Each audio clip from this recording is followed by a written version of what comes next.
Dim the lights, flick on a fan for that soothing hum, and settle in. You're about to step into Florentia, 1346, where life as a city guard is a brutal dance with death. Forget knights in shining armor. You're just a weary soul clutching a splintered spear, standing atop cold stone walls while mist swirls like a ghostly shroud and sparrows mock your hunger from mossy rooftops. This isn't just history, it's a gritty, sardonic plunge into a world where fleas feast better than you, and the Black Death looms like a thief in the night. So hit that like button if you're ready for a tale that's equal parts grim and gripping. Subscribe to join the journey and drop a comment telling us where you're watching from and what time it is. Ready to survive a day in medieval hell? Spoiler, you probably won't. As the mist of dawn clings to Florentia's ancient walls in 1346, you stand atop the ramparts, a city guard in a world that chews up dreams and spits out despair. You're no knight draped in glory, no noble sipping wine in a candlelit hall. You're just a grunt, clutching a splintered spear, your breath fogging in the chill as the wind howls through the stone like a chorus of restless spirits. The city below hums with life, grimy, raw, and unforgiving, while sparrows flit across moss-crusted tiles, their chirps a mocking reminder of your empty stomach. This is medieval Florentia, where every sunrise is a gamble with death, and you, a lowly guard, are a pawn in its cruel game. The air carries the sharp tang of damp earth, horse dung, and the faint smoke of hearth fires struggling against the morning's frost.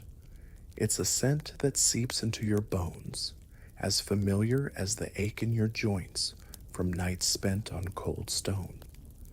Your world is not the romantic tapestry of fairy tales, where heroes slay dragons and maidens await rescue. Instead, it's a gritty slog through mud and misery, where survival hinges on enduring the next hour. The walls you patrol, weathered by centuries of rain and war, stretch like the spine of some ancient beast, their stones slick with dew and patched with lichen. Beyond them, the Arno River glints under the rising sun, its surface rippling with the darting shadows of fish, a fleeting beauty you can't afford to linger on. A crow perches on a gnarled oak, its beady eyes tracking you, cawing as if to say, "You're still here, for now." The wind, sharp and biting, tugs at your threadbare cloak, a flimsy shield against the cold that gnaws like a hungry dog. You're 28, but your body feels twice that, each step a creak of protest, your knees grinding like millstones. Your job is simple yet brutal. Keep watch, you stay alive, and don't anger the Lord who owns your days. The city's pulse beats below, merchants haggling, children shrieking, and oxen lowing as they trudge through the muck. But up here, it's just you and the elements. The mist swirls like a ghostly veil, obscuring the hills where wild thyme grows, its faint perfume a cruel tease against the stench of the streets. Rats scuttle in the shadows, their claws scratching the cobbles, bold as if they own Florentia. You envy their freedom, their knack for surviving in the filth. Your cloak, patched and stiff with sweat, chafes your skin, and fleas, those relentless bastards, have made a kingdom of your flesh. Modern comforts like hot showers or cozy beds, laughable. You'd trade your spear for a single night without itching, but in 1346, such dreams are as useless as a prayer in a storm. The irony isn't lost on you. Florentia, a jewel of trade and art, is a cesspool for those like you.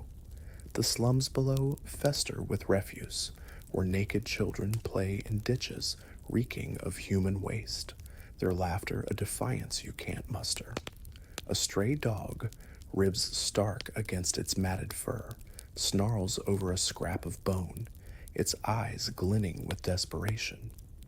You feel that same hunger gnawing at your gut, but your next meal, a chunk of rye bread hard as stone and a swig of ale thin as regret, is hours away. The wind shifts, carrying the distant low of cattle and the rustle of leaves from the olive groves beyond the walls.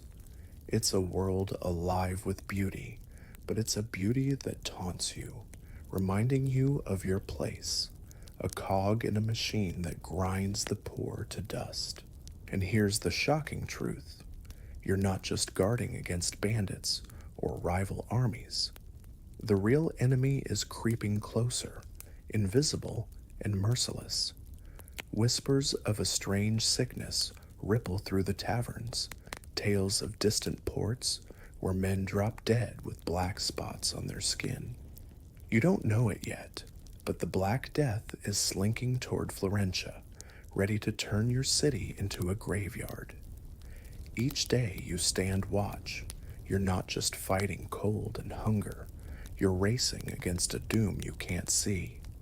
The sparrows keep singing, oblivious, as the sun climbs higher, painting the mist gold. But that light doesn't warm you. It only illuminates the fragility of your existence. You grip your spear tightly, the wood worn smooth by your calloused hands, and wonder if you'll see tomorrow's dawn. This life, brutal as it is, forges a resilience you can't help but admire. Your ancestors didn't just survive this, they endured it day after day with no promise of relief. Their grit, their stubborn refusal to break, is etched into the stones you stand on. Compare that to today, where a warm bed and clean water are a tap away, and you might feel a pang of gratitude. But don't get too comfortable. Florentia's walls hold stories of survival, yes, but also of a reckoning just over the horizon. The Black Death is coming, and it will test humanity like never before. For now, though, you're just a guard, staring into the mist, listening to the wind's mournful song, and praying the next bell doesn't toll for you. As dawn creeps over Florentia in 1346, the world stirs with a cruel kind of beauty, and you, a city guard, are already awake, shivering on your perch atop the city's ancient walls. The mist hangs heavy, a ghostly veil that clings to your skin, seeping through the thin linen of your tunic, like a thief stealing what little warmth you have left. The air is sharp with the scent of wet stone, horse dung from the stables below, and the faint, acrid bite of hearth smoke drifting from the waking city. It's not the cozy aroma of a modern fireplace. It's a gritty, choking smell that sticks in your throat, reminding you that even the promise of warmth comes with a price. Sparrows chatter on the moss-crusted tiles of nearby rooftops, their tiny wings slicing through the fog, oblivious to the hunger gnawing at your gut. You envy their freedom, their ability to flit away while you're chained to this stone tower, your breath fogging in the chill like a fleeting ghost. You descend from the watchtower, each step a creak of protest from your worn leather boots, soaked through with dew that feels like shards of ice against your toes. The streets below are a quagmire of mud and refuse, slick underfoot, reeking of decay and human waste.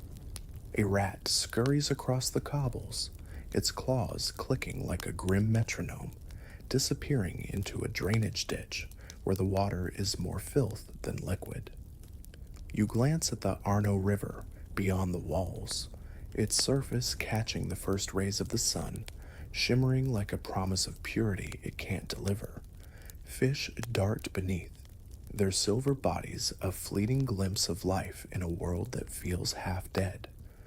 A crow perches on a gnarled oak, its caw a mocking laugh, as if it knows you're already losing the battle against the day. The wind, cold and relentless, whips through the ramparts, tugging at your cloak, a patched, threadbare thing that offers as much protection as a sieve holds water. Your morning begins not with coffee or a warm shower, but with a grim ritual of survival. Breakfast is a chunk of rye bread, black and hard as the stones you stand on, so dense it could double as a weapon. You gnaw at it, your teeth aching with each bite, knowing one wrong chomp could chip a molar. Modern dentistry? A fantasy. Your drink is a swig of ale, watery and sour, tasting like regret diluted in a barrel. It's not a choice, it's a necessity.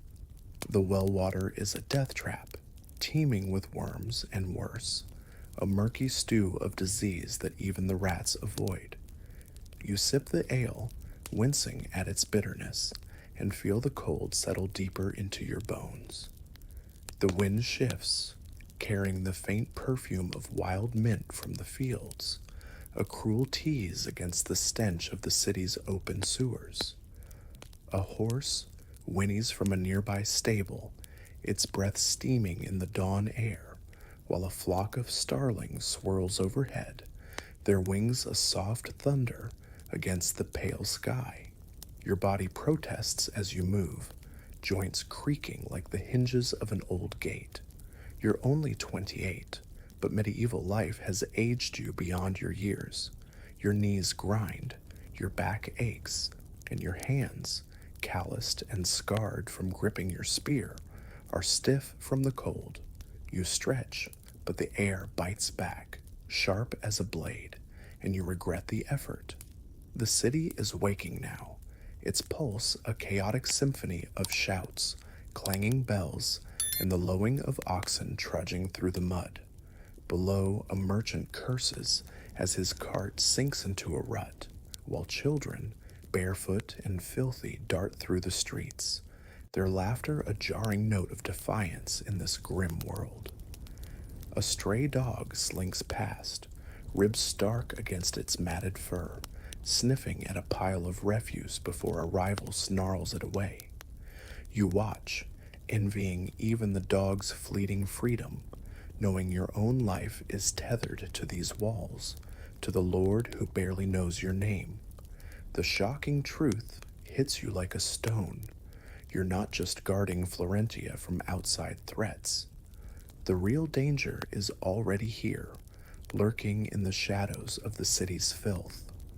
Whispers of a strange sickness have begun to circulate, tales from distant ports of men dying in days, their bodies marked with black spots.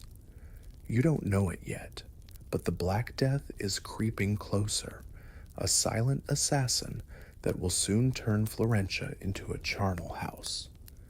The thought sends a chill deeper than the morning frost, and you grip your spear tighter, its splintered wood a flimsy anchor against the fear. The wind howls again, carrying the distant low of cattle and the rustle of leaves from the olive groves beyond the walls. It's a world alive with beauty, the golden haze of dawn, the flutter of quails in the hedgerows, but it's a beauty that mocks you, reminding you of your fragility in a city that devours its own.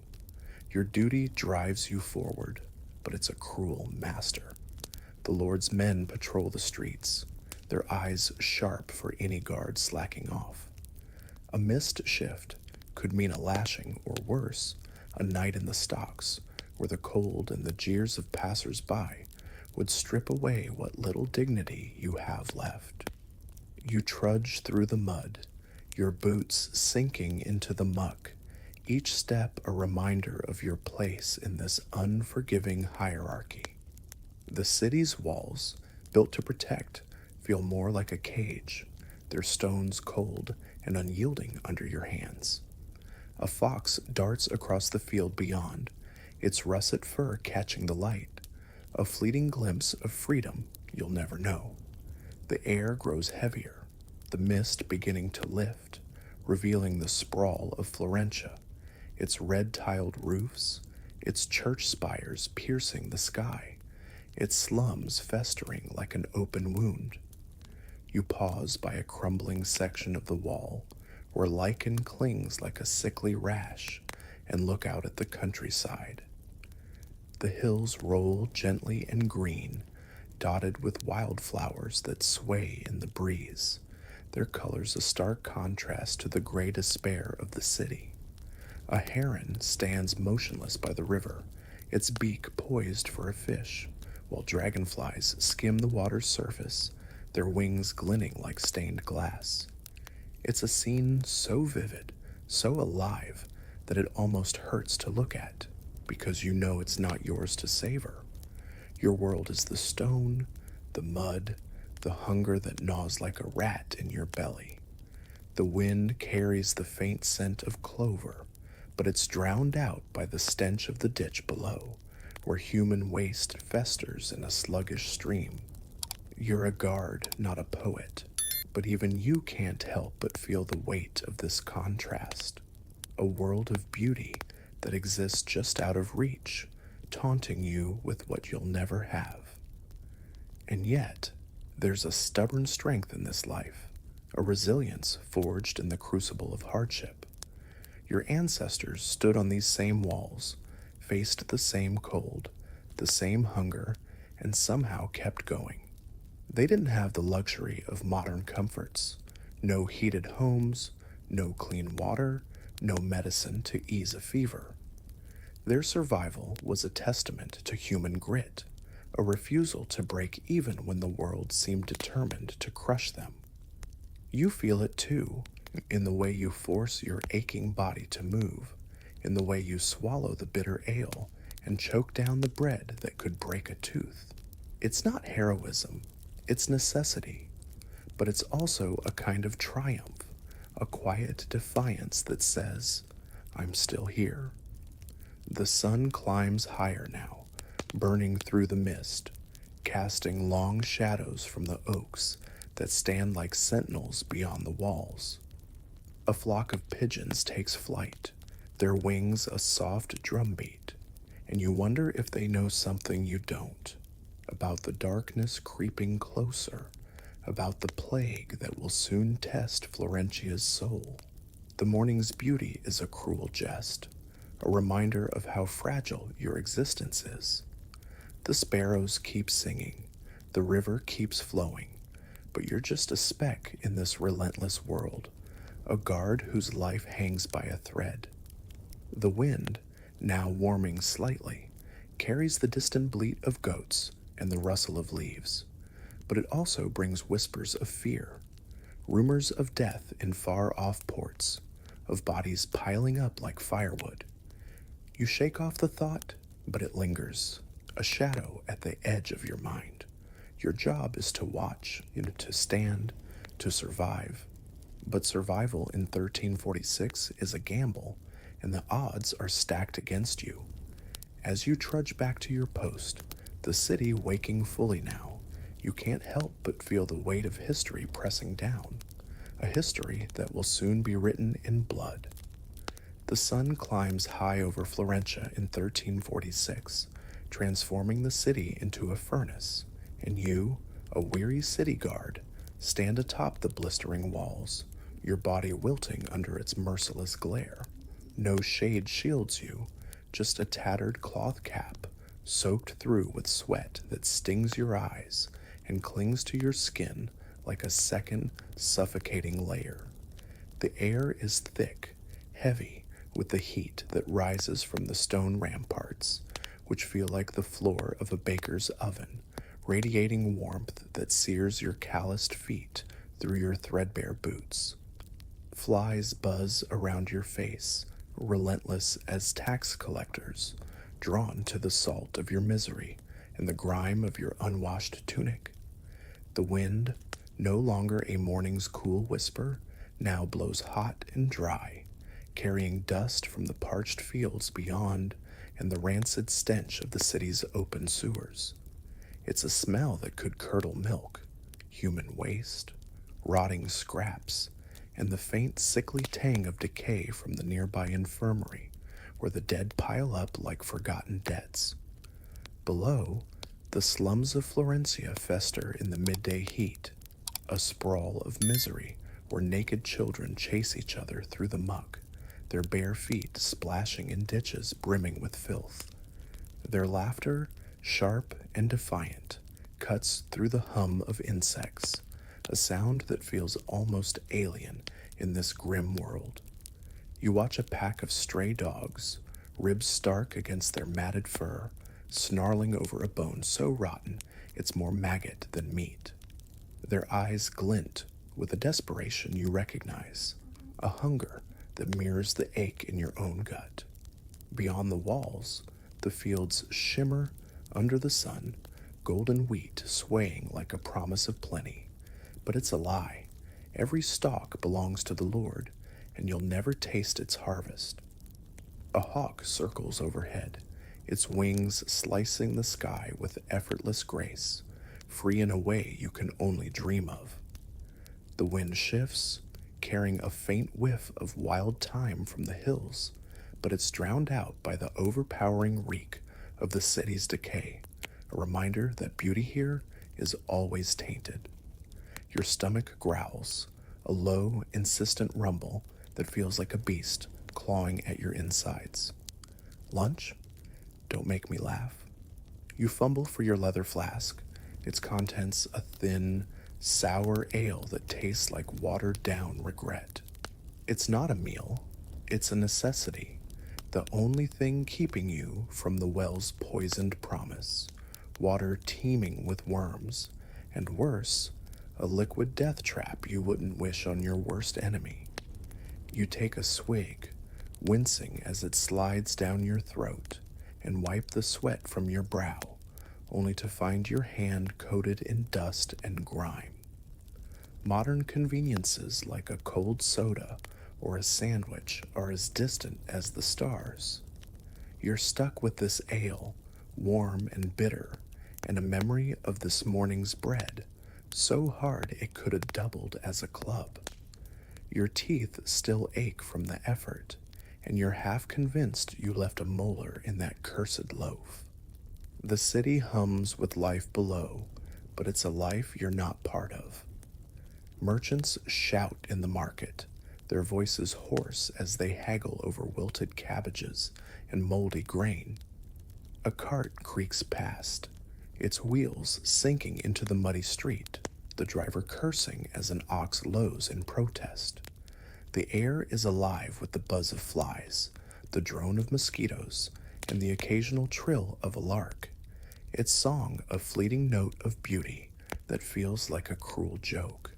You squint against the sun, its light a blinding assault, and feel the heat pressing down like a physical weight, turning your tunic into a sodden rag.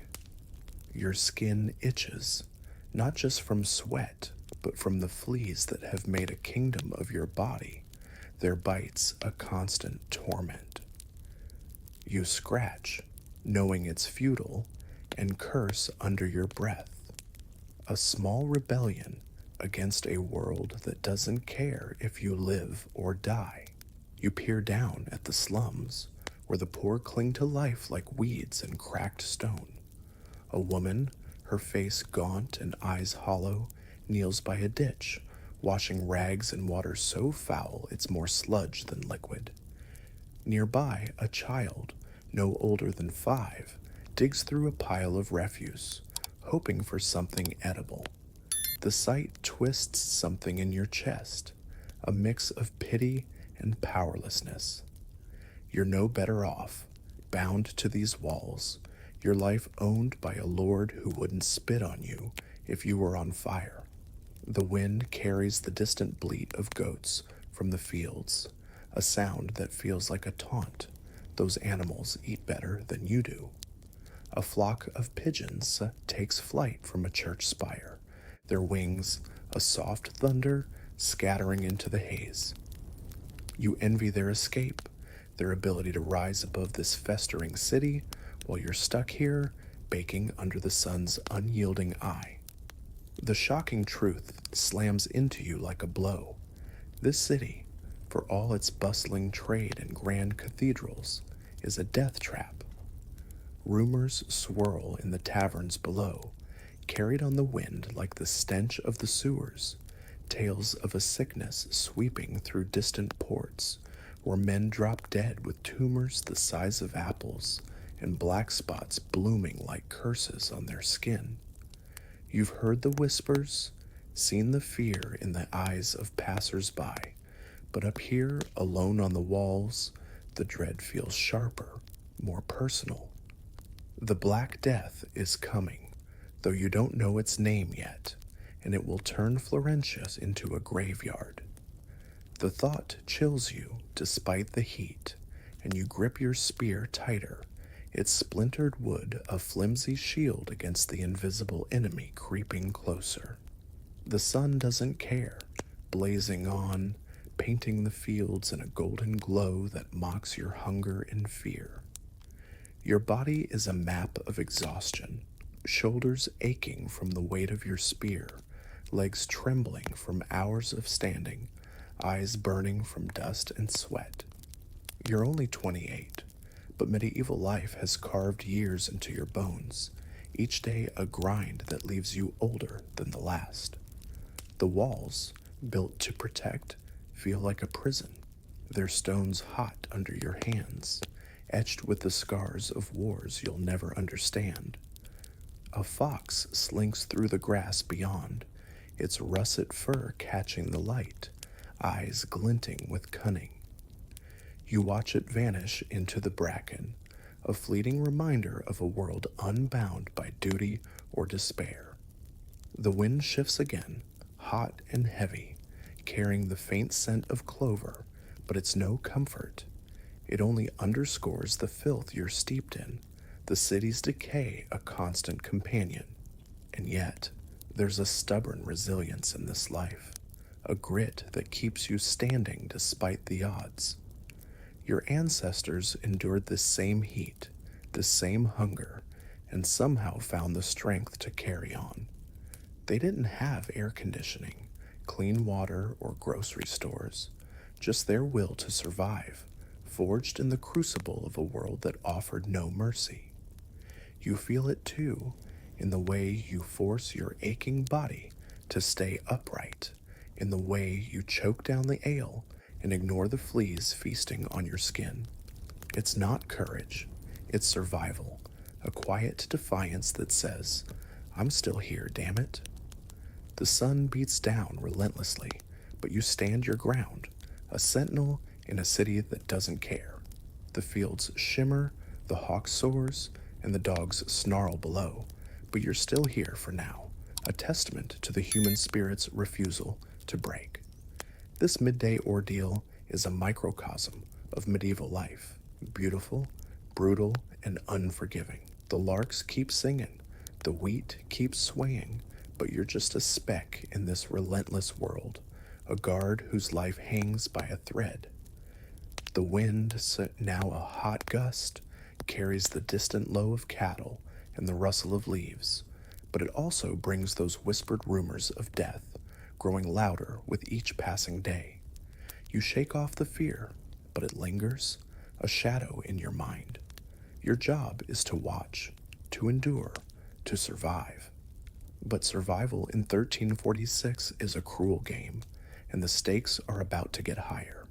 As you stand there, sweating and starving, you can't help but marvel at the tenacity of those who came before you, who faced this same sun and lived to see another dawn.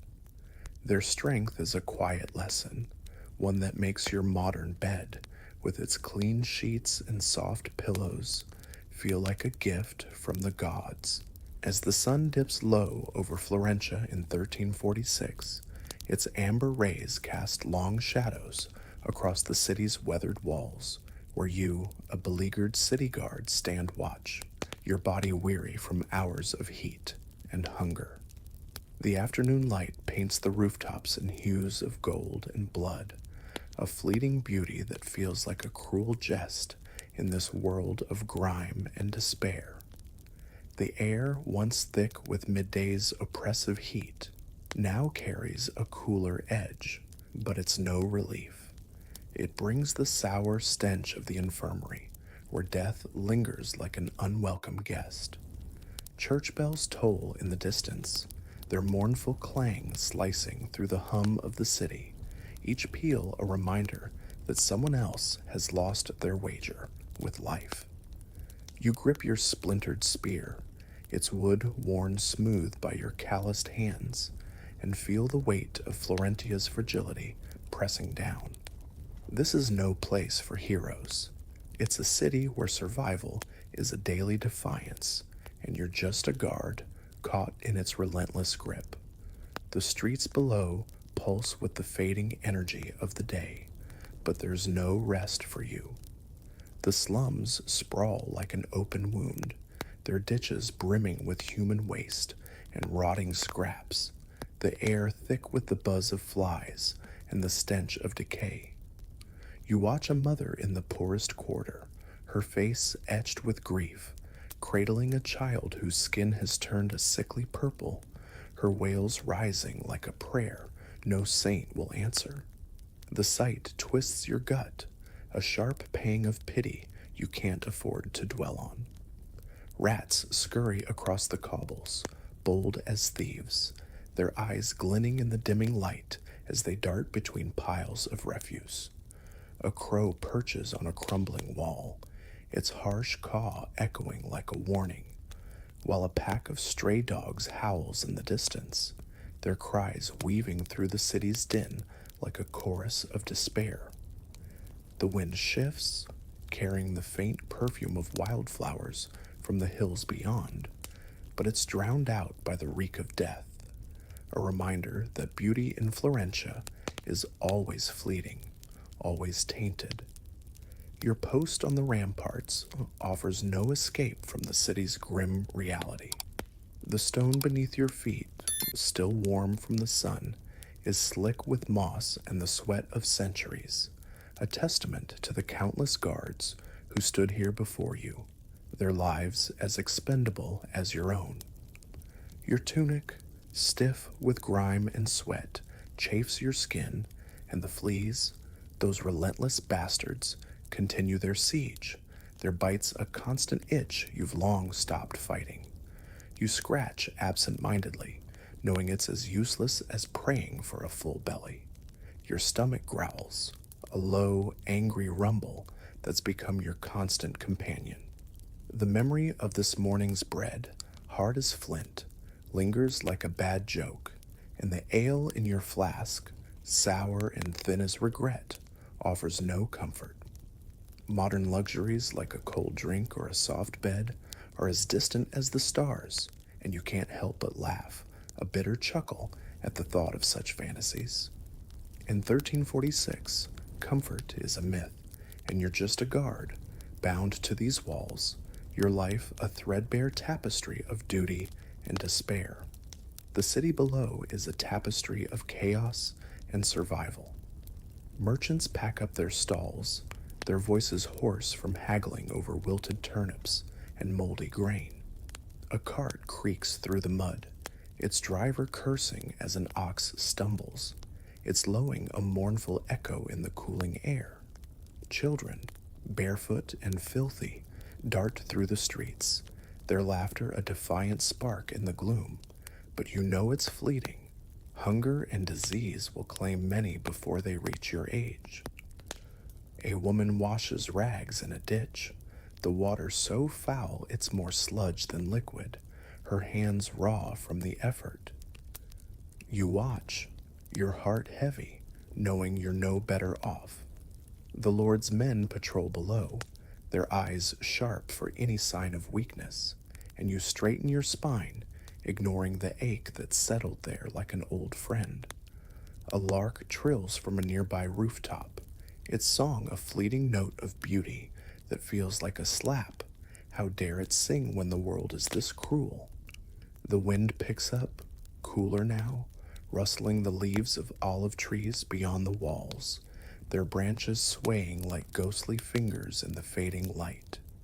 A flock of quails flutters in a hedgerow, their wings a whisper against the dusk, while a fox slinks through the grass, its russet fur catching the last rays of the sun.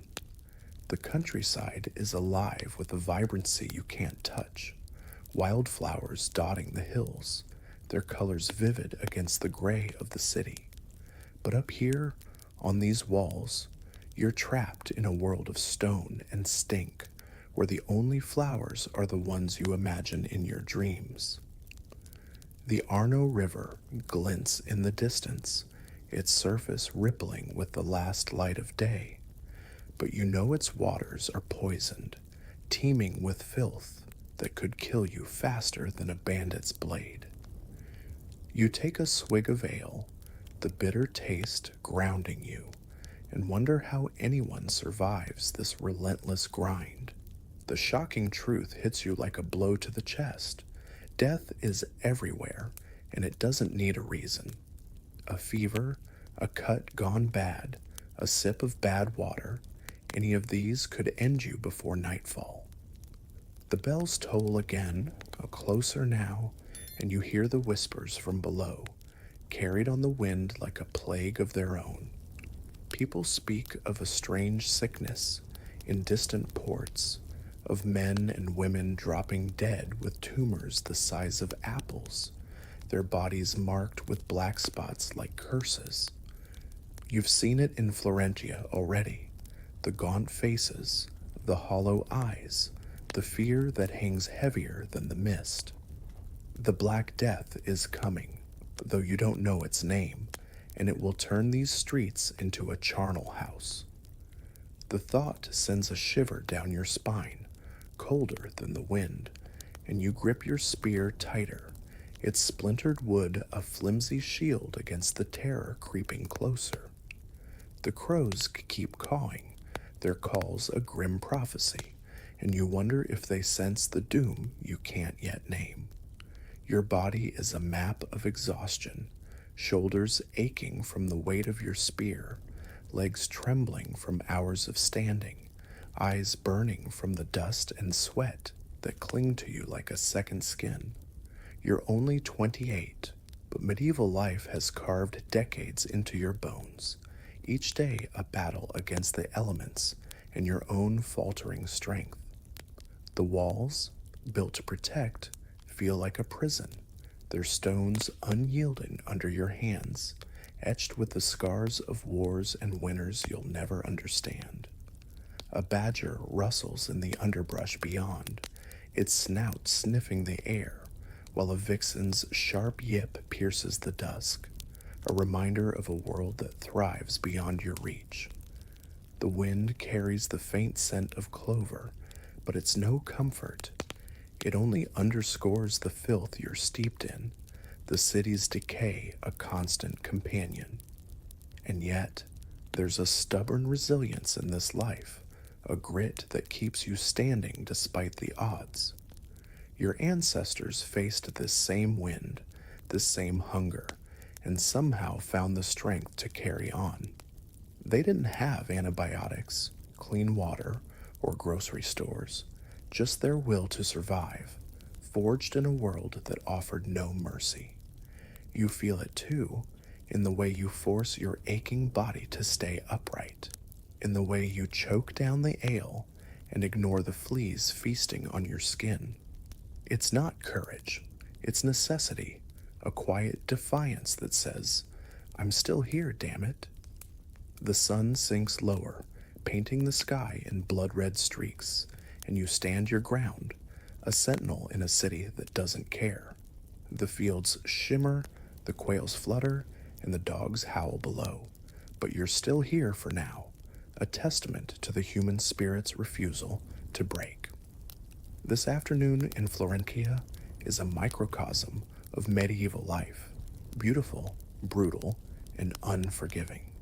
The larks keep singing, the wheat keeps swaying, but you're just a speck in this relentless world, a guard whose life hangs by a thread. The wind, now a cool gust, carries the distant low of cattle and the rustle of leaves, but it also brings those whispered rumors of death, growing louder with each toll of the bell. You shake off the fear, but it lingers, a shadow in your mind. Your job is to watch, to endure, to survive. But survival in 1346 is a cruel game, and the stakes are about to get higher.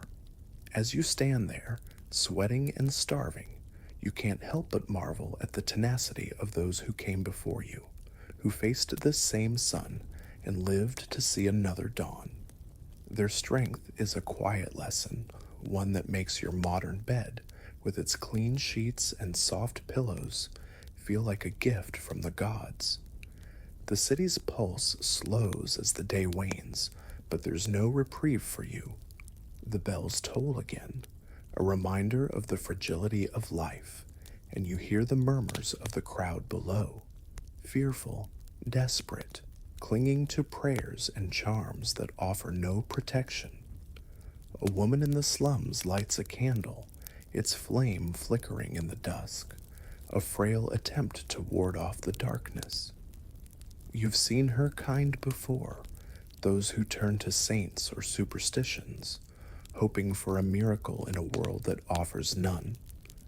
The wind carries the scent of burning tallow, mingling with the stench of the infirmary, and you wonder how long it will be before the sickness claims her, or you. A flock of starlings swirls overhead, their wings a fleeting dance against the reddening sky, and you envy their freedom, their ignorance of the doom creeping closer. Your thoughts drift to the stories your mother told you, of a time when Florentia was a beacon of trade and art, a city of promise. But those stories feel like lies now, as you stand on these walls, surrounded by filth and fear. The reality is this: a city where the poor die in droves, where the rich lock themselves away, and where you, a guard, are expendable. The wind shifts, cooler now, rustling the branches of a chestnut tree, its leaves falling like tears in the dusk. A hare darts through the grass beyond, its fur a flash of brown before it vanishes, and you feel a pang of longing for such simplicity, such freedom. But you're bound to these walls, to this city, to a life that offers no escape. The shocking truth lingers, a weight heavier than your spear. The sickness isn't just a rumor. It's real, and it's coming. You've seen the signs, the fevered eyes, the hushed voices, the bodies carried out under the cover of night. The Black Death, though you don't know its name, is already casting its shadow over Florentia, and it will spare no one, not the merchants, not the children, not you. The bells toll again, and you feel the dread settle in your bones, colder than the stone beneath your feet. The crows keep cawing, the dogs keep howling, and the wind keeps whispering, but you stand your ground, a guard in a city on the brink of ruin. Your ancestors' resilience is your only inheritance, a stubborn spark that keeps you going, even as the darkness closes in. This late afternoon, with its fading light and tolling bells, is a stark reminder of what it means to live in 1346. The beauty of the world, the starlings, the wildflowers, the river's glint, is a cruel contrast to the suffering below. You're just a guard, a small piece in a city that grinds its people to dust, but you're still here, still standing. The wind carries the scent of dusk, of earth and decay, and you know that tomorrow will bring more of the same. More hunger, more fear, more bells. But you also know that your survival, however fleeting, is a triumph, a testament to the human spirit that refuses to break. As the sun sets, you can't help but think of the modern world, where a warm meal and a safe bed are a given, and you feel a flicker of gratitude for the distance between then and now. Night falls over Florentia in 1346 like a heavy curtain, and you, a solitary city guard, stand atop the ancient walls, the cold biting through your threadbare cloak as if it were made of cobwebs. The moon hangs low, its silver light spilling across the gnarled branches of olive trees, casting ghostly shadows that dance on the stone ramparts like specters of the dead.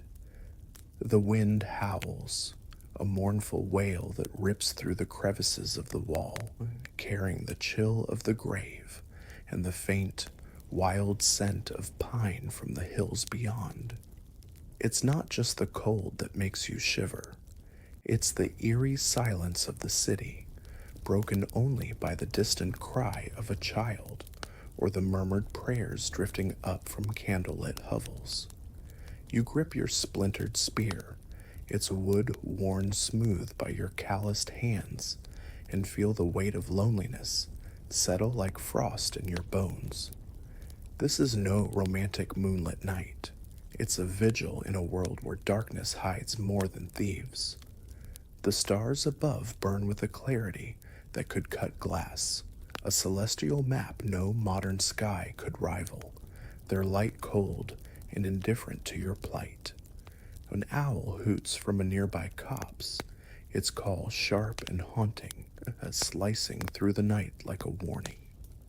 Somewhere beyond the walls, a fox lets out a piercing yip, its eyes glinting in the moonlight as it slinks through the underbrush, a creature of instinct unbound by the fears that chain you to this tower. You strain your ears, catching the faint rustle of a badger snuffling through the grass, its claws scraping the earth in a rhythm that feels like the pulse of the night itself. The wind shifts, carrying the musky scent of damp earth and the faint tang of burning tallow from the city below, where torches flicker like frail hopes against the encroaching dark. You're alone up here, a sentinel in a city that sleeps uneasily, and every sound, every creak, every rustle sets your heart pounding. Your post is a lonely perch, a stone tower that feels more like a prison than a vantage point. The walls, scarred by centuries of wind and war, are cold under your hands, their mossy surface slick with the night's dew.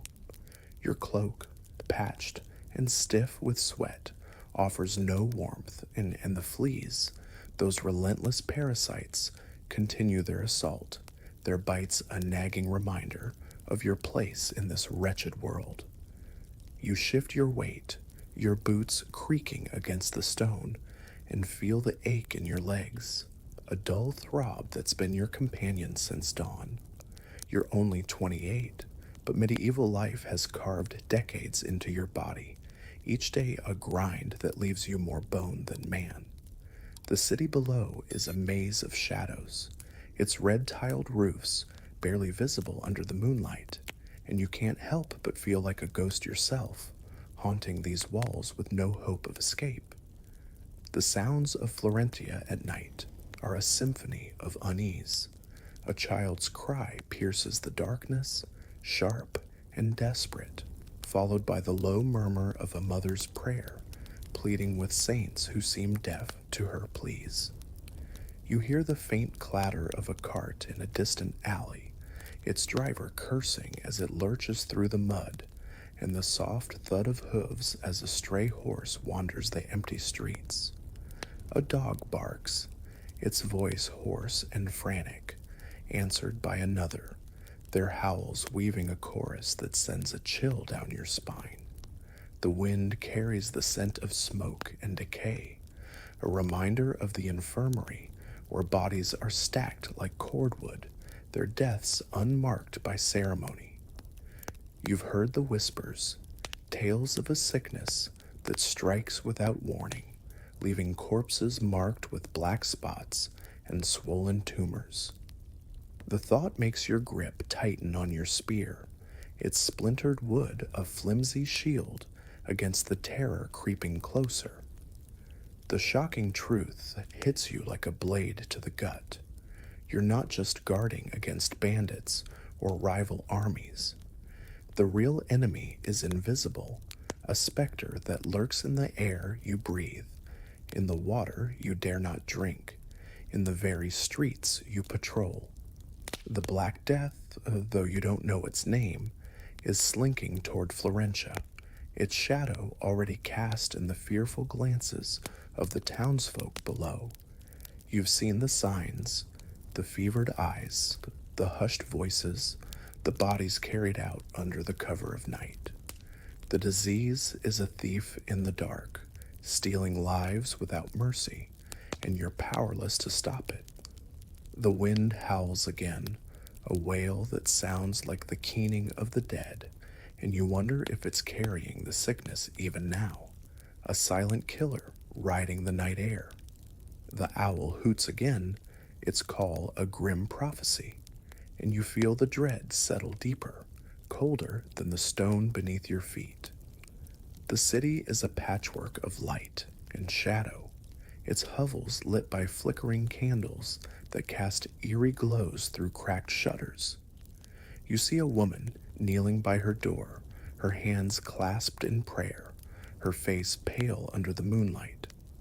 She's praying to Saint Roch, or maybe the Virgin Mary, but you know no saint can save her from what's coming. The streets are quiet now, save for the occasional shuffle of footsteps, a drunkard stumbling home, a thief slinking through the alleys, or perhaps a mourner carrying a loved one to the charnel pits. You strain your eyes, searching the darkness for threats, but the real danger isn't something you can fight with a spear. The wind carries the faint scent of lavender from a distant garden, a cruel tease against the stench of the sewers, where rats scurry with impunity, their claws clicking like the ticking of a death knell. Your body is a map of exhaustion, shoulders aching from the weight of your spear, legs trembling from hours of standing, eyes burning from the cold and the strain of peering into the dark. You're only 28, but medieval life has aged you beyond your years, each night a battle against the elements and your own faltering strength. The walls, built to protect, feel like a cage, their stones unyielding under your hands, etched with the scars of wars you'll never understand. A badger rustles in the underbrush beyond, its snout sniffing the air, while a vixen's sharp cry echoes from the hills, a reminder of a world that thrives beyond your reach. The wind shifts, colder now, carrying the faint scent of pine, but it's no comfort. It only underscores the filth you're steeped in, the city's decay a constant companion. And yet, there's a stubborn resilience in this life, a grit that keeps you standing despite the odds. Your ancestors faced this same darkness, this same fear, and somehow found the strength to carry on. They didn't have electric lights, heated homes, or medicine to ease a fever, just their will to survive, forged in a world that offered no mercy. You feel it too, in the way you force your aching body to stay upright, in the way you grip your spear and ignore the fleas feasting on your skin. It's not courage, it's necessity, a quiet defiance that says, I'm still here, damn it. The moon climbs higher, bathing Florentia in a silver glow, and you stand your ground, a sentinel in a city that doesn't care. The stars shimmer, the owls hoot, and the dogs bark below, but you're still here for now, a testament to the human spirit's refusal to break. This night watch is a microcosm of medieval life, beautiful, brutal, and unforgiving. The starlit sky, the rustling leaves, the cries of the wild, they're a cruel contrast to the terror that grips you. You're just a guard, a small piece in a city that grinds its people to dust, but you're still standing. The wind carries the scent of the night, of earth and decay, and you know that tomorrow will bring more of the same, more cold, more fear, more whispers of death. But you also know that your survival, however fleeting, is a triumph, a testament to the human spirit that refuses to break. As you stand there, shivering and alone, you can't help but think of the modern world, where a warm bed and a locked door are a given, and you feel a flicker of gratitude for the distance between then and now. The Black Death is coming, and it will test Florentia's soul, but for tonight, you're still here, a guard in a city on the brink. As the night deepens over Florentia in 1346, you, a weary city guard, stand atop the city's ancient walls, your body aching, your mind heavy with the day's relentless toll. The moon, a silver sickle in the sky, bathes the rooftops in a ghostly glow, while the wind howls through the ramparts, carrying the scent of pine and the distant wail of a child's cry. You've made it through another day, through the biting cold of dawn, the scorching midday sun, the grim tolling of bells, and the lonely terror of the night watch. But survival in this medieval hellscape is no victory. It's a reprieve, a fleeting moment of defiance against a world that seems designed to break you. The stars burn above, their clarity a stark contrast to the murk of your existence, and the rustle of leaves in the olive groves beyond feels like a whisper from a world you'll never touch. You're just a guard, a speck in Florentia's gritty tapestry, and yet, here you are, still standing. Your day began with the chill of dawn, your breath fogging in the mist as sparrows mocked your hunger from mossy tiles. You trudged through muddy streets, your boots soaked with dew, choking down bread hard as stone and ale that tasted like despair. The midday heat turned the walls into an oven, flies swarming your sweat-soaked skin, while the slums below festered with filth and desperation. Afternoon brought the tolling bells, each clang a reminder of death's ever-present shadow, as you watched a mother mourn her lifeless child. And now, at night, you stand alone, the wind's mournful wail mingling with the hoots of owls and the yips of foxes, your spear a flimsy shield against the fear that gnaws at your soul. The city sleeps uneasily below, its hovels lit by flickering candles, their frail light no match for the darkness that surrounds you. The shocking truth settles like a stone in your chest. This day, brutal as it was, is just a prelude to a greater horror. Whispers of a sickness, a plague that strikes with tumors and black spots, have crept into Florentia, carried on the wind like the stench of the sewers. You've heard the rumors in the taverns, seen the fear in the eyes of the townsfolk, and now, standing here under the starlit sky, you feel it too, a dread colder than the night air. The Black Death is coming, though you don't know its name, and it will turn these streets into a graveyard, claiming rich and poor alike. The thought makes your grip tighten on your spear, its splintered wood a futile defense against an enemy you can't see. The crows caw in the distance, their calls a grim prophecy, and you wonder if you'll live to see another dawn. And yet, there's a stubborn resilience in you, a spark that refuses to die. Your ancestors stood on these same walls, faced the same cold, the same hunger, the same fear, and somehow kept going. They didn't have modern comforts, no clean water, no medicine, no soft beds to ease their pain. Their survival was a testament to human grit, a defiance forged in the crucible of a world that offered no mercy.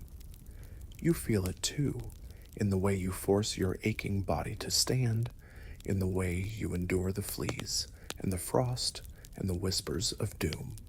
It's not heroism, it's necessity, a quiet rebellion that says, "I'm still here, damn it." The wind carries the scent of the night, earth, smoke, and decay, and you stand your ground, a sentinel in a city that doesn't care. This day in Florentia, with its brutal beauty and unrelenting hardship, is a mirror of medieval life. The starlit sky, the rustling leaves, the cries of the wild. They're a cruel contrast to the terror that grips you. You're just a guard, a small piece in a city that grinds its people to dust, but you've survived for now.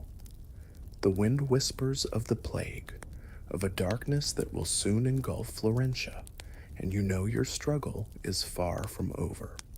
But as you stand there, shivering under the moon, you can't help but marvel at the tenacity of those who came before you, who faced this same night and lived to see another day.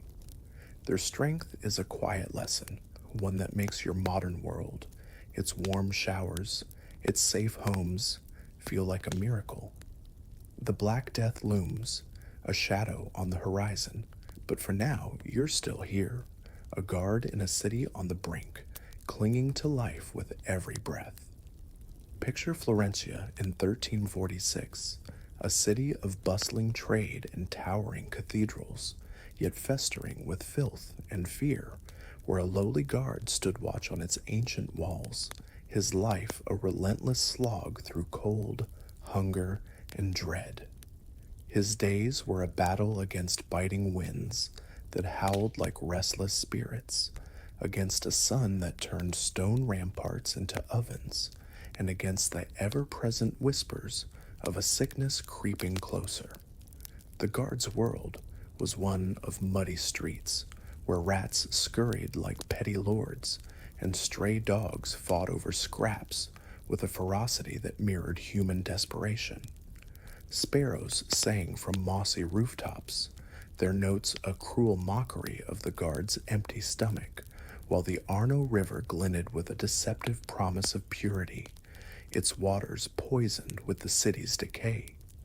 This was life on the eve of a catastrophe, a fragile existence where every dawn was a gamble with death, and the beauty of olive groves and starlit skies only underscored the brutality of survival. Now imagine that guard, weary and worn, unaware that his struggles were merely a prelude to a horror that would reshape the world. In 1347, just a year after his grueling watch, Florentia and all of Europe would face the Black Death, a plague so devastating it turned cities into graveyards and hope into ash. This wasn't just a disease, it was a reckoning, a shadow that swept across continents, claiming lives with a speed and savagery that no one, not even the richest lord, could escape. The guard's life, with its flea-ridden cloak and bread hard as stone, was a testament to human endurance, but it was also a mirror of a society teetering on the edge. How could one disease dismantle an entire civilization, wiping out millions and rewriting the rules of survival? The answer lies in the chaos of 1347, when a pestilence born in distant lands found its way to Florentia's doorstep, carried on the wings of trade and the winds of war.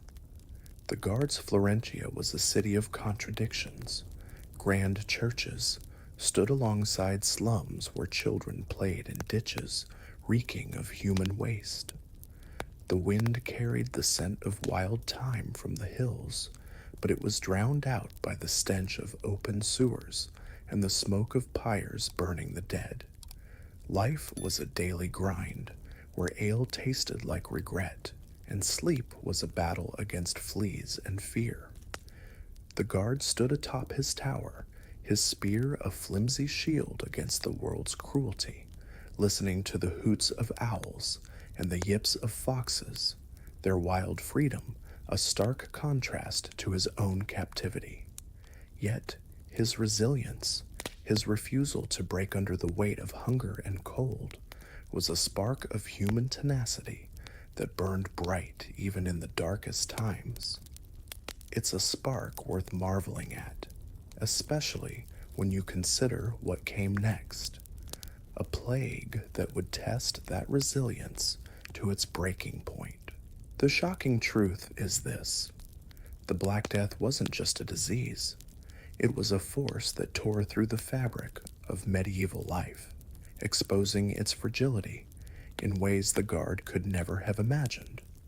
In 1346, as he stood watch, the whispers of sickness were already spreading, carried by merchants and travelers from far-off ports. The Guard's world, with its muddy streets and tolling bells, was a powder keg waiting for a spark. The Black Death would be that spark, igniting a fire that consumed millions, 25 to 50 million in Europe alone, a quarter of the population, and millions more in Asia and Africa. It was a catastrophe that didn't just kill, it reshaped society, breaking down feudal hierarchies and birthing a new middle class from the ashes of despair. The Guard's struggle, grim as it was a microcosm of a world on the brink, where survival was a daily miracle and death was never far away. Contrast this with today, where a warm bed, clean water, and a stocked fridge are a tap away. The Guard's life, with its relentless cold and gnawing hunger, feels like a nightmare from another world, but it's a nightmare that shaped our past. His endurance, his stubborn refusal to give up, is a testament to the human spirit's ability to cling to life, even when the odds are stacked against it. Modern life, with its comforts and conveniences, is a gift forged by those who survived such times, who faced the wind's bite and the plague's shadow and kept going. The Black Death, in which we'll dive into next, wasn't just a tragedy. It was a turning point, a moment when humanity stared into the abyss and found a way to rebuild. The Guard's story, with its starlit nights and howling winds, sets the stage for that cataclysm, a reminder that even in the darkest moments, there's a resilience worth celebrating. This transition from the Guard's world to the Black Death is more than a shift in time. It's a plunge into a story that changed history. The Guard's life, with its fleeting glimpses of beauty, quails fluttering in hedgerows, the Arno's deceptive shimmer, was a fragile thread in a tapestry about to be torn apart. The plague would sweep through Florentia, leaving bodies piled in the streets and churches empty of priests. It would challenge everything the Guard knew, from the lords he served to the prayers he whispered in the dark. As we step into this next chapter, we'll explore how a disease born in distant lands found its way to Europe, how it ravaged bodies and souls, and how it reshaped a continent. The Guard's resilience, his ability to stand through cold and fear, is a prelude to the greater test humanity faced in 1347, a test that would leave scars still visible in our world today. In the bustling port of Kaffa, on the Black Sea's rugged coast in 1346, a storm was brewing, not of wind or rain, but of death itself. Picture a city teeming with Genoese traders, their ships laden with silks and spices, docked beneath a sky heavy with the scent of salt and tar. The air buzzed with the shouts of merchants, the creak of ropes, and the cries of gulls circling above, their wings slicing through the haze like omens. But beyond the city's walls, the Tartar armies of Khan Janibeg gathered, their siege a thundercloud of war. Kaffa, a hub of commerce, was about to become the birthplace of Europe's greatest catastrophe. The Black Death, a plague born in the distant east, was no mere illness. It was a ravenous beast, slinking through trade routes and human greed, ready to devour a continent. How did this horror cross oceans and mountains to grip Florentia and beyond? The answer lies in a tale as grim as it is gripping, A story of corpses, ships, and a world too busy to see the shadow creeping closer. The plague's origins were shrouded in the mists of the East, where whispers of a deadly sickness had already reached European ports by 1346. Somewhere in the vast steppes of Asia, perhaps among the nomadic tribes or in the crowded markets of China, a bacterial demon named Yersinia pestis stirred. Carried by fleas on the backs of rats, it spread like wildfire through human hosts, leaving villages silent and fields choked with the dead. The Tartars besieging Kaffa were not immune. Their camp was a charnel house, bodies piling up under the relentless sun. In a twisted act of vengeance, as recorded by Gabriel de Moses, they hurled plague-ridden corpses over Kaffa's walls, a gruesome catapult of death that turned the city into a trap. Imagine the stench, rotting flesh mingling with the sea's briny tang, the air thick with flies and fear. The Tartars didn't just wage war, they weaponized death itself, and Kaffa's defenders, the Genoese, were caught in its jaws. Panic seized Kaffa's traders like a fever. The Genoese, their faces pale and eyes wild, scrambled onto their galleys, fleeing the city with sickness clinging to their bones, as de Mussis put it. Their ships, creaking under the weight of cargo and desperation, sailed for Constantinople, the glittering crossroads of East and West. But the plague was a stowaway, hiding in the rats that scurried through the holds, in the fleas that infested the crew's clothing. By late 1347, the disease reached Messina, Sicily, where dockworkers fell ill, their bodies marked by grotesque tumors. Picture the port, ships bobbing in the harbor, the cries of gulls drowned out by the groans of the dying, the air heavy with the stench of decay. From Messina, the plague leapt like a spark, igniting Marseille, Paris, and Germany by 1348, then Spain, England, and Norway in 1349, and Eastern Europe by 1350. The Tartars, retreating from Kaffa, carried the pestilence to Russia and India, a grim gift that kept on giving. The speed of the Black Death's spread was a horror show of human connectivity. Trade routes, the lifeblood of medieval wealth, became rivers of death, ferrying the plague from port to port. Imagine the bustling docks of Marseille, where sailors swapped stories of distant lands, unaware that the rats scuttling among their crates were carriers of doom. The wind that filled their sails, salty and sharp, carried no warning of the invisible killer aboard. In Paris, the Seine glittered under the sun, but the city's narrow streets became choked with corpses, the air thick with the buzz of flies and the wails of mourners.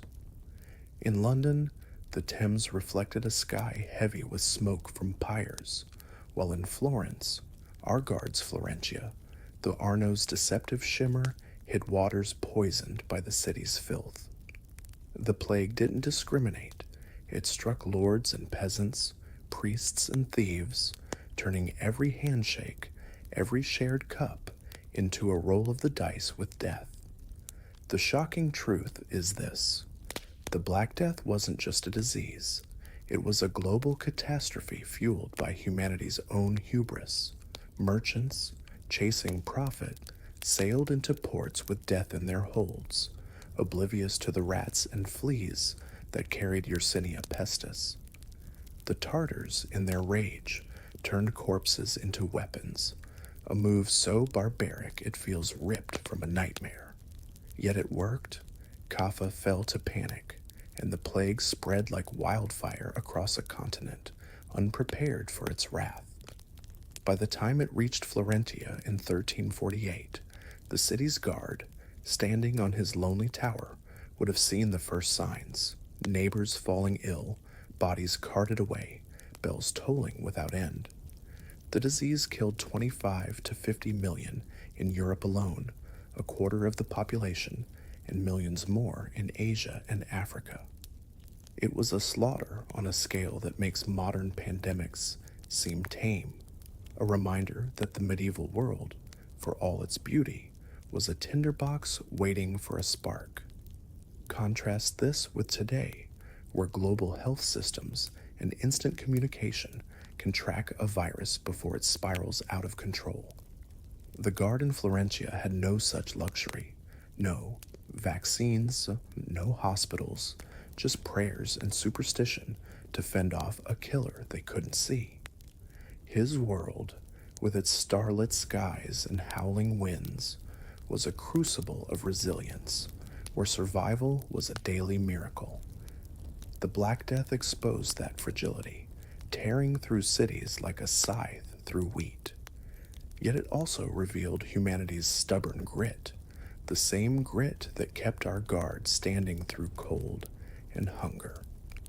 The plagues spread from Kaffa's corpse-strewn walls to Florentia's muddy streets is a tale of human folly and endurance, a story that makes our modern comforts, clean water, warm beds, feel like miracles won by those who faced the pestilence and lived. This journey from Kaffa to Europe sets the stage for the Black Death's reign of terror. It's a story of a world connected by trade and torn apart by disease, where the beauty of a gull's cry or a river's glint was overshadowed by the stench of death. The Guard's Florentia, with its olive groves and lark songs, was about to become a battleground where survival would demand more than a spear and a prayer. As we dive deeper into the plague's symptoms and impact, we'll see how it shattered lives and reshaped society, leaving scars that linger in our history. The Black Death wasn't just a moment, it was a turning point, a grim lesson in humanity's fragility and strength, etched in the bones of those who faced it. In the shadowed streets of Florentia in 1348, where the air once carried the scent of olive groves and the hum of larks, a new terror took root, transforming the city into a battlefield where bodies were the casualties and fear the commander. The Black Death, a plague that swept through Europe like a merciless reaper, didn't just kill, it turned human flesh into a canvas of horror, painting it with tumors and black spots that screamed of death's approach. Imagine a bustling market where merchants haggled over turnips and children darted through muddy alleys, suddenly silenced by groans of agony and the stench of decay. The disease, born in distant lands and carried to Europe's shores, was no silent killer. It announced its presence with symptoms so grotesque they seemed ripped from a nightmare. How did this pestilence mark its victims, and why did it earn the name Black Death? The answer lies in the grim accounts of those who witnessed its wrath, a tale as chilling as the wind that howled through Florentia's walls. Giovanni Boccaccio, a Florentine writer who survived the plague's onslaught, captured its horrors in his 1348 work, Decameron, painting a picture so vivid it could make your skin crawl. The first sign, he wrote, was the appearance of tumors, gavocciolo as the locals called them, swelling in the groin or armpits, some as large as apples, others as small as eggs. These weren't mere bumps. They were throbbing, pus-filled harbingers of doom, pulsing with pain as if the body itself were screaming. Within days, the plague's true cruelty emerged. Black or livid spots bloomed on the arms, thighs, or chest, spreading like ink spilled on parchment, a mark of death's inevitable claim. Imagine a merchant, hale and hearty one morning, clutching his side by noon, his skin mottled with dark patches by nightfall, dead before the next dawn. The speed was relentless, the suffering unbearable, and the sight so terrifying that neighbors fled from neighbors, mothers from children, as if love itself could carry the contagion. Those symptoms weren't just physical, they were a psychological assault, a daily reminder that life in 1348 was a roll of the dice with death. Boccaccio described how the Gavacciolo spread, indifferent to rich or poor, young or old, turning the body into a battlefield where no one won. The black spots, caused by hemorrhagic purpura or septicemic gangrene, were more than skin deep.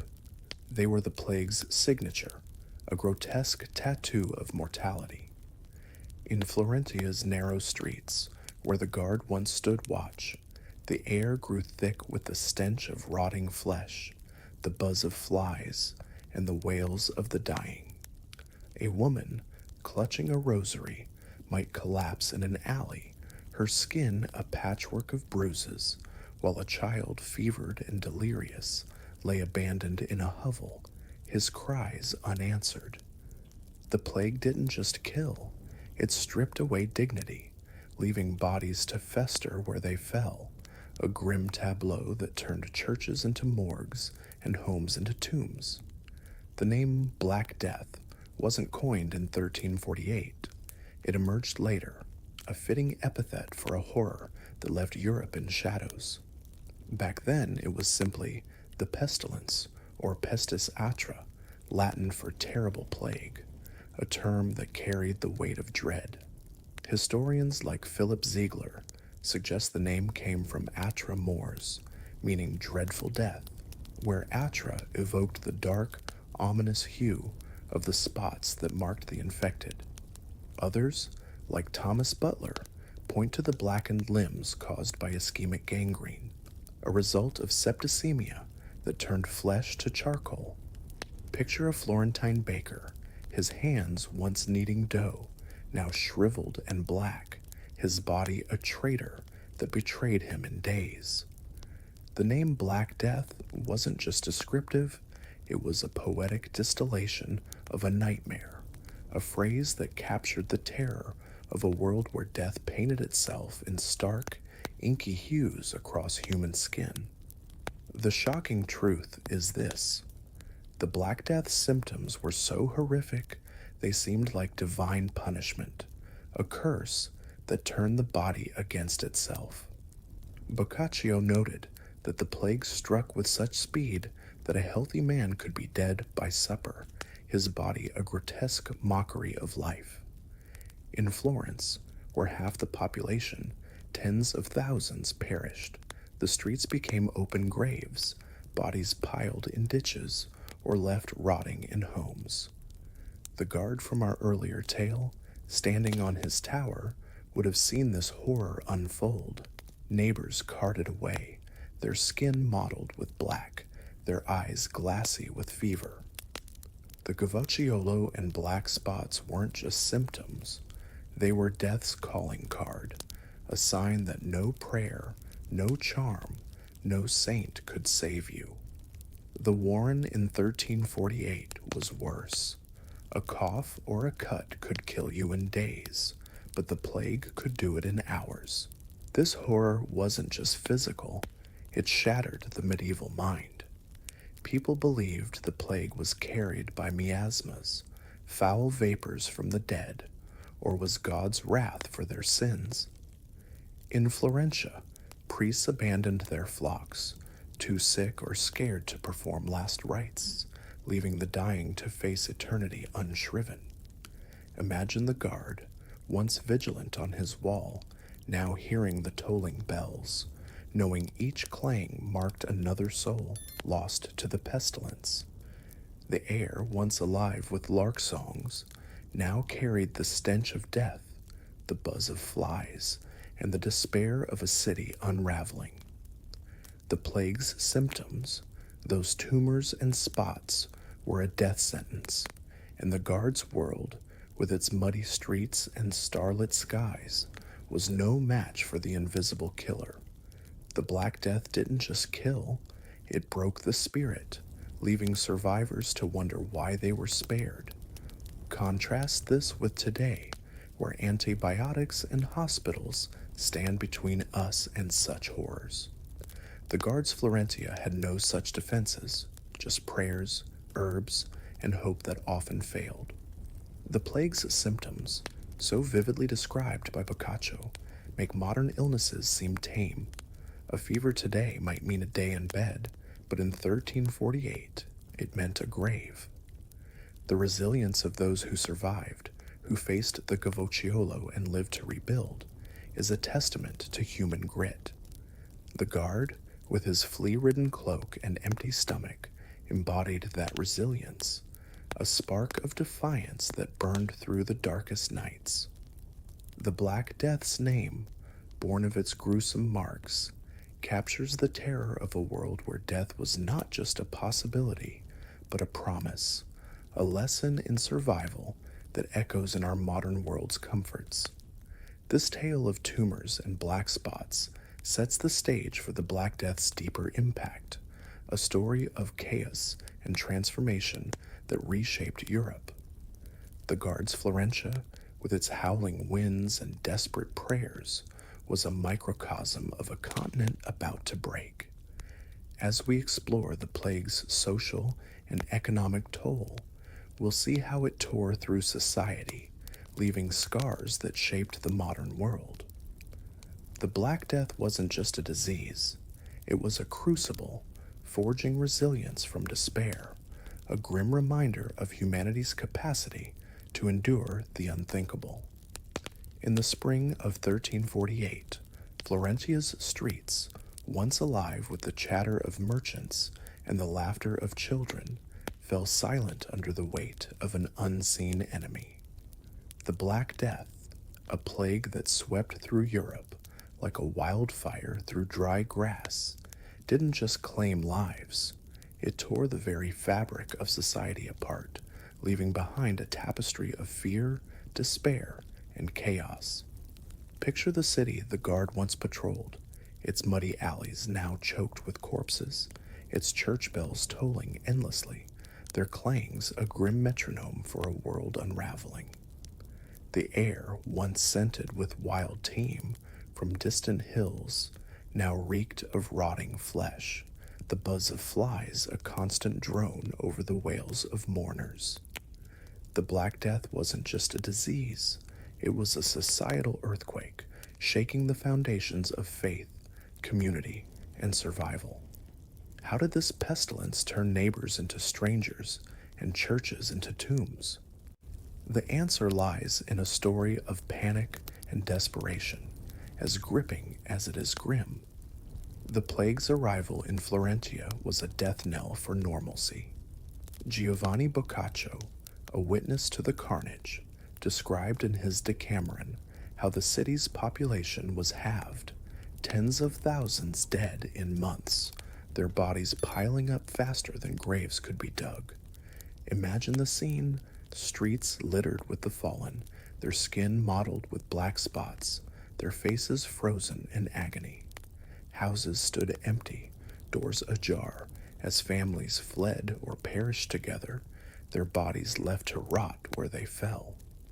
The guard, who once stood watch atop the city's walls, would have seen carts rattling through the night, piled high with corpses, their limbs dangling like broken branches. No proper burials, no solemn rites, just mass pits dug in haste, where the dead were tossed like refuse, the earth barely covering their bones.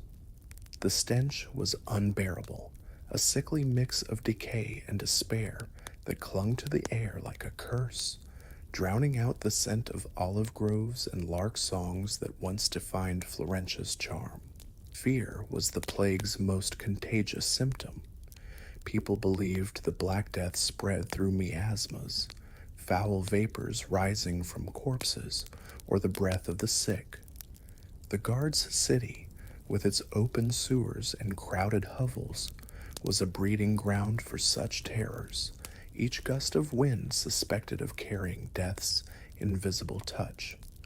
Neighbors turned on neighbors, shunning anyone who coughed or bore a fevered look, as if a glance could kill. Families abandoned their own, mothers fleeing children, husbands deserting wives, driven by a primal instinct to survive. Boccaccio wrote of this betrayal, how the sick were left to die alone, their cries unanswered in a city that had lost its heart. The guard, if he still lived, would have seen this unraveling from his tower, the flickering candles and hovels below, no longer signs of hope, but of desperate prayers that went unheard. The wind, once carrying the scent of wildflowers, now brought only the stench of fear, a reminder that no one was safe. Religion, the backbone of medieval life, crumbled under the plague's weight. The church, which once guided Florentia's soul with its bells and sermons, stood empty, its priests either dead or fled. Last rites, a sacred promise of salvation, were a luxury the dying couldn't afford. Imagine a priest, his robes stained with sweat, refusing to enter a house where the sick lay groaning, fearing the miasma would claim him too. Churches became morgues, their altars draped in dust, their pews filled with the dead rather than the devout. Boccaccio noted shrift there was none. Churches and chapels were open, but neither priest nor penitents entered. The guard, who once heard the bells call the faithful to prayer, now heard only their toll for the dead, a sound that echoed through Florentia's empty streets like a mockery of faith. The fear of spiritual death was as real as physical demise, leaving survivors to wonder if their souls, too, were damned. In this vacuum of faith, desperation bred strange rituals. Many believed the Black Death was God's punishment for humanity's sins, lust, greed, or a stray thought too wicked for the confessional.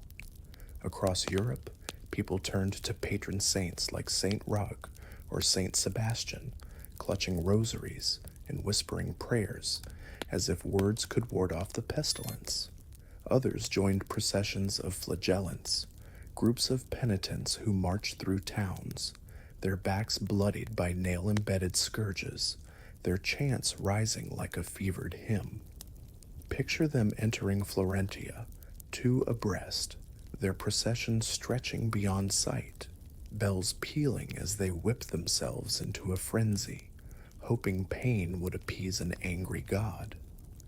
The guard, watching from his tower, would have seen their torches flickering in the dusk, their cries mingling with the howls of stray dogs and the rustle of leaves in the wind. It was a spectacle of madness, a desperate bid for salvation in a world that seemed forsaken. The plague's chaos birthed a grim marketplace of false hope. With doctors scarce, many dead or fled, quacks and charlatans filled the void, peddling amulets, potions, and promises as useless as a broken spear. Imagine a huckster in Florentia's market, hawking a vial of rosewater or a sprig of thyme, claiming it could banish the miasma. The guard might have scoffed, knowing no herb could save a man whose skin was already black with death's mark. Yet desperate townsfolk paid dearly, their coins as wasted as their prayers. Boccaccio described these remedies, aloe, camphor, or floral vapors, as futile, a cruel joke on a people grasping for survival. The wind, carrying the scent of these herbs, mingled with the stench of the dead, a bitter reminder that no charm could outrun the plague's reach. The guard's city, once a hub of trade, now traded in despair, its people clinging to anything that promised another day. The shocking truth is this: the Black Death didn't just kill bodies, it shattered the bonds that held society together. In Florentia, where half the population perished, the plague turned neighbors into strangers, priests into cowards, and families into fragments. The guard's world, with its muddy streets and tolling bells, was a microcosm of this collapse, where the fear of death was as deadly as the disease itself. Boccaccio's Florence saw up to 50,000 dead, their bodies thrown into pits without ceremony, a fate that made modern pandemics seem orderly by comparison. The flagellant's bloody marches, the quack's false cures, and the abandoned churches were symptoms of a deeper sickness, a society unmoored, its faith and trust eroded by an enemy it couldn't fight. The Guard, if he survived, would have seen his city become a ghost town, its starlit skies and olive groves no longer a comfort, but a backdrop to despair. Yet, amidst this chaos, there was resilience. The survivors, those who faced the miasma and lived, carried a stubborn spark of humanity. They rebuilt, not because they were heroes, but because they had no choice. The Guard's endurance, his ability to stand through cold, hunger, and fear, was a precursor to this grit, a testament to the human spirit's refusal to break. Compare this to today, where hospitals, vaccines, and global alerts shield us from such horrors. The Guard's Florentia had no such defenses, just prayers and pain, yet its people endured, forging a legacy that shaped our modern world. The Black Death's social upheaval, with its abandoned churches and broken bonds, is a grim reminder of what humanity can withstand, a lesson etched in the bones of those who faced the pestilence and lived. This chaos sets the stage for the plague's broader impact, a story of economic upheaval and cultural scars that reshaped Europe. The Guard's Florentia, with its howling winds and desperate prayers, was a crucible where society was tested and transformed. As we move to the plague's economic toll, we'll see how it birthed a new middle class from the ashes of despair, a legacy that echoes in our world today. The Black Death was more than a disease. It was a reckoning, a mirror held up to humanity's fragility and strength, a tale that makes our modern comforts feel like miracles won by those who survived. In the wake of the Black Death's rampage through Florence in 1348, the city's bustling markets and muddy streets fell eerily silent, their vibrancy choked by the stench of death and the weight of loss. The plague, a merciless reaper that claimed up to half of Florence's souls, tens of thousands in mere months, didn't just shatter lives. It upended the very foundations of medieval society, turning fields to wastelands and hierarchies to dust. Picture the Guard's Florentia, once alive with the shouts of merchants and the lowing of oxen, now a ghost town where crops rotted unharvested and workshops stood empty, their tools gathering rust like forgotten dreams. The Black Death wasn't just a biological catastrophe. It was an economic earthquake, shaking loose the chains of feudalism and sowing the seeds of a new world. How did a disease that left bodies piled in ditches reshape Europe's economy and culture? The answer lies in a story of ruin and rebirth, as grimly fascinating as the tolling bells that haunted Florentia's nights. The plague's economic devastation was immediate and brutal. Entire villages, like those dotting the hills beyond Florentia, were abandoned, their hovels left to crumble under the weight of neglect. Fields of wheat and barley, once swaying under the Tuscan sun, stood untouched, their golden stalks wilting into the earth, a feast for crows rather than people. The Guard, if he survived, would have seen the countryside transformed into a desolate expanse, where the wind carried only the rustle of dead leaves and the distant howl of stray dogs scavenging among ruins. Trade, the lifeblood of cities like Florence, ground to a halt as merchants perished or fled, their carts abandoned in muddy alleys, their wares left to rot. Markets that once buzzed with the clink of coins and the haggling of voices fell silent, the air thick with the stench of decay rather than the scent of spices or fresh bread. Workshops, tanners, blacksmiths, weavers stood empty, their fires cold, their tools idle, as the hands that wielded them lay in mass graves. Labor, the backbone of the feudal economy, was decimated. The Black Death killed indiscriminately, wiping out entire families and leaving lords without serfs to till their fields. In Florentia, where the guard once watched oxen trudge through the mud, the surviving laborers, known as villains, found themselves in a strange new position of power. With workers scarce, those who lived could demand higher wages, a concept as foreign to the medieval mind as a smartphone. Imagine a lord, his fine robes now stained with desperation, forced to haggle with a peasant who once bowed at his feet.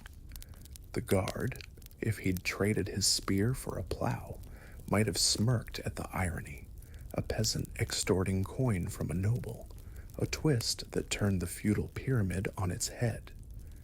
These villains didn't just demand wages, they acquired land, property, and a sliver of independence, planting the seeds of a middle class that would reshape Europe.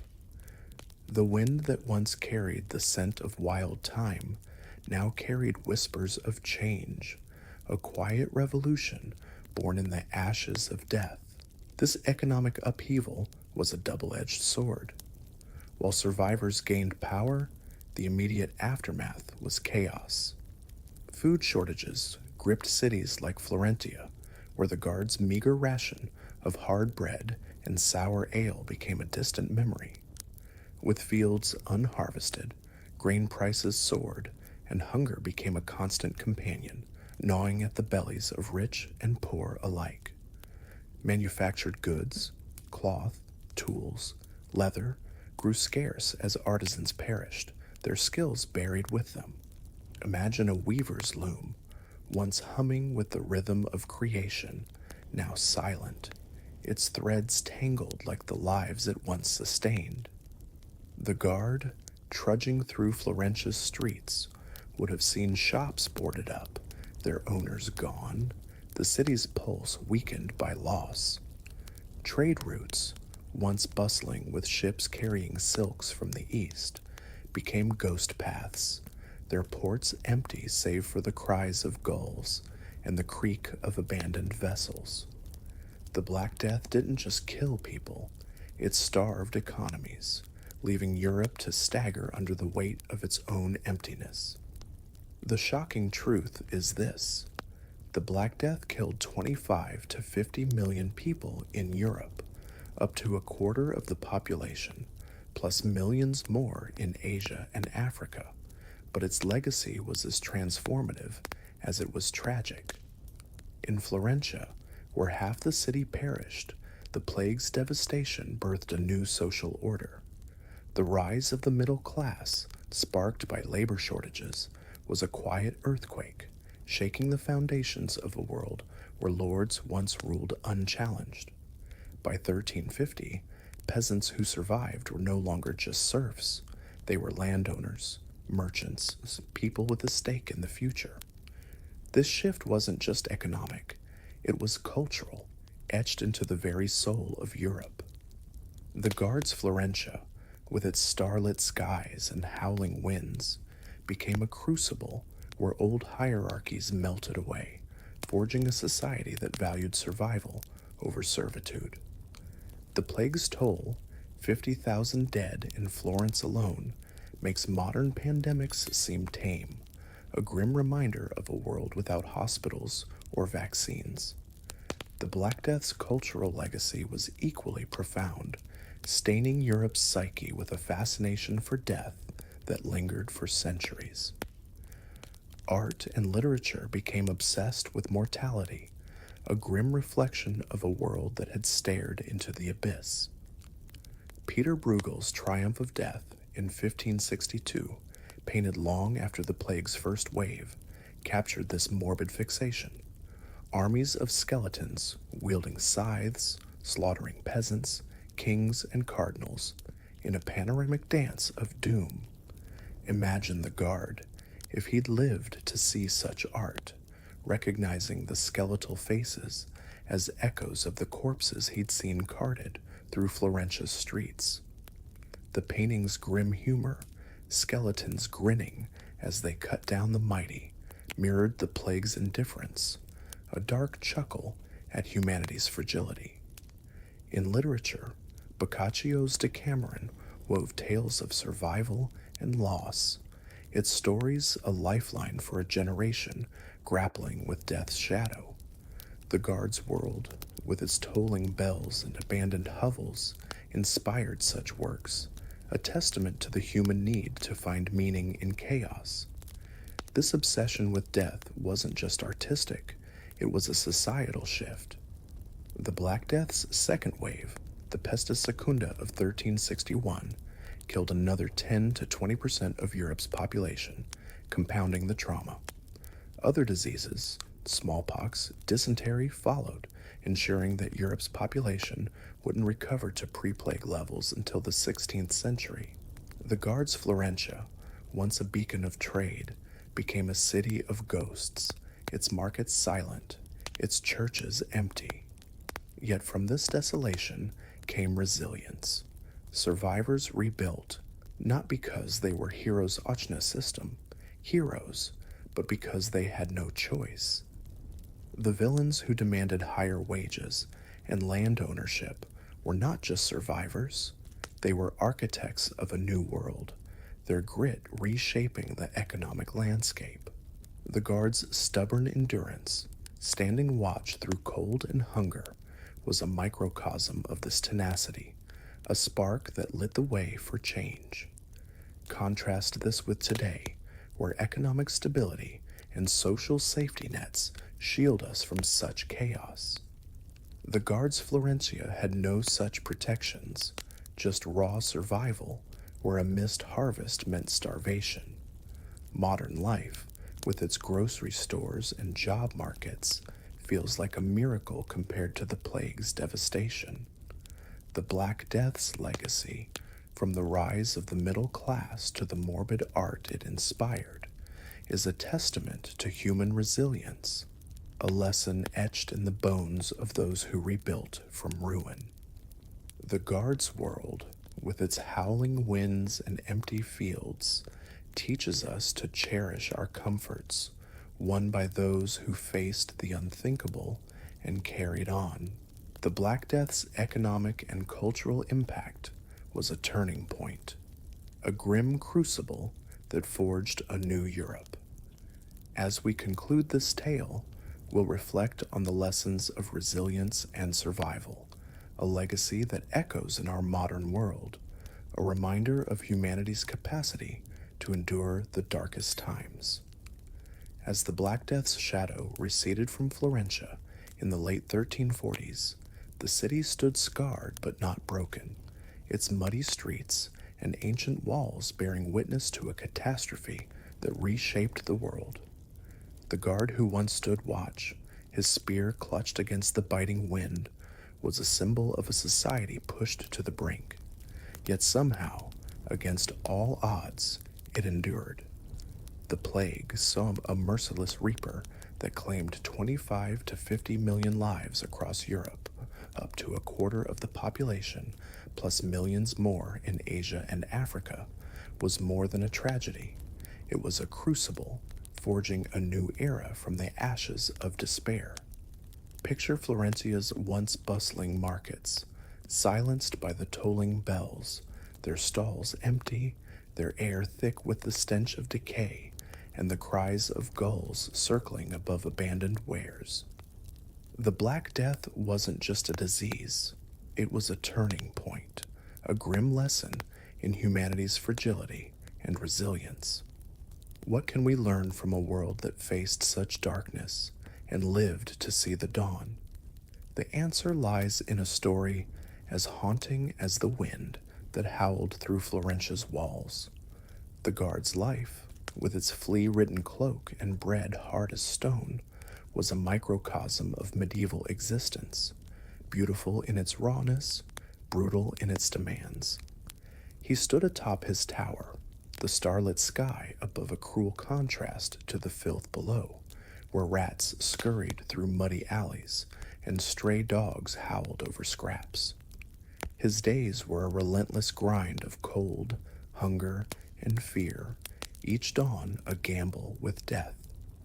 Yet his resilience, his stubborn refusal to break under the weight of a world that offered no mercy, was a spark that lit the way for survival.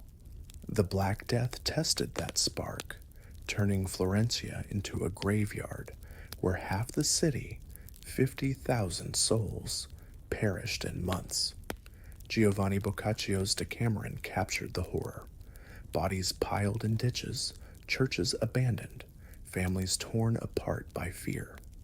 The guard, if he survived, would have seen neighbors carted away, their skin mottled with black spots, their eyes glassy with fever, a sight that made even the bravest tremble. The plague's impact was a sledgehammer to medieval society, shattering feudal hierarchies and birthing a new order. Labor shortages empowered surviving peasants, the villains, to demand higher wages, turning serfs into landowners and planting the seeds of a middle class. Imagine the guard, trading his spear for a plow, smirking as he haggled with a lord who once ignored him, a quiet revolution born in the plague's wake. Trade routes, once bustling with ships carrying silks from the east, stood empty, their ports silent, save for the cries of gulls and the creak of abandoned vessels. Fields lay fallow, their wheat wilting under the Tuscan sun, a feast for crows rather than people. Yet from this ruin came renewal, a society reshaped by those who endured. The Guard's Florentia, with its olive groves and lark songs, became a crucible where old ways crumbled, forging a world where survival was a triumph. The cultural legacy of the Black Death was as profound as its economic upheaval. Europe's psyche, scarred by the plague's horror, turned to art and literature to grapple with mortality. Peter Bruegel's Triumph of Death in 1562, painted over a century later, captured this obsession. Skeletons wielding scythes, cutting down kings and peasants in a grim dance of death. Its dark humor, grinning skulls mocking the mighty, echoed the plague's indifference, a mirror to the Guard's world where no one escaped the tolling bells. Boccaccio's tales, woven in the shadow of Florence's loss, offered stories of survival and wit, a lifeline for a generation haunted by death. The Guard, if he lived, would have recognized the echoes of his city in these works, the empty churches, the abandoned hovels, the wind carrying the stench of pyres. This morbid fascination, born in the plague's wake, left scars on Europe's soul, a reminder that even beauty, like the starlit skies above Florentia, was fleeting. The shocking truth is this: the Black Death didn't just kill, it redefined what it meant to be human. In Florentia, where half the city perished, the plague exposed the fragility of a world without medicine or mercy. The Guard's life, with its cold stone walls and sour ale, was a testament to survival in a time when a fever could mean a grave. The Pestis Secunda of 1361, which killed another 10 to 20% of Europe, and other diseases like smallpox, ensured that the continent's population wouldn't recover until the 16th century. Yet from this devastation came resilience, a stubborn refusal to surrender. The villains who rebuilt, the artists who painted, the writers who told stories, they were the Guard's kin, carrying forward a legacy of grit that shaped our world. The plague's toll, 50 million dead across continents, makes modern pandemics seem tame, a stark reminder of a time when survival was a daily miracle. Contrast this with today, where hospitals, vaccines, and global alerts shield us from such horrors. The guards Florentia had no such defenses, just prayers, herbs, and the hope that dawn would come. Modern life, with its clean water and warm beds, feels like a miracle won by those who faced the plague's wrath. The Black Death's legacy is not just in the middle class it birthed or the art it inspired. It's in the resilience of those who survived, who rebuilt from the ashes of a world turned to dust. The guards' stubborn endurance, standing watch through howling winds and gnawing hunger, is a lesson in human tenacity, a spark that burns in us still. As we reflect on this history, we see a mirror of our own strength, a reminder to cherish the comforts we take for granted, forged by those who faced the unthinkable and carried on. This tale of the Black Death, from its origins in Kaffa's corpse-strewn walls to its legacy in Florentia's rebirth, is more than a history lesson. It's a testament to humanity's capacity to endure. The guard's world, with its starlit skies and howling dogs, was a crucible where survival was tested and proven. The plague's scars, economic, cultural, human, are etched into our past, a reminder that even in the darkest times, there's a spark of hope. As we close this journey, let's carry forward the guard's resilience, a quiet defiance that says, we're still here. The Black Death taught us that life, however fragile, is worth fighting for, a lesson that makes our modern world, with its safety and stability, feel like a gift from those who survived the abyss. As the stars blanket Florentia's ancient scars, our journey through 1346 fades like a whisper on the wind. The guard's lonely watch, the Black Death's grim shadow, they weave a tale of grit where humanity clung to life amid mud and misery. Let your shoulders soften, your breath slow, as the night's gentle hush cradles you toward sleep. Picture the guard's starlit sky, its glow a promise that even in darkness, resilience shines. If your eyes linger open, share your thoughts. What did Florentia's tale stir in you? Tomorrow night, another story awaits, a soft thread of history to guide you into dreams. For now, let the wind's lullaby carry you. Let the weight of today slip away. Sleep, dear listener, in the embrace of a world that endured, leaving us lessons to cherish under modern skies.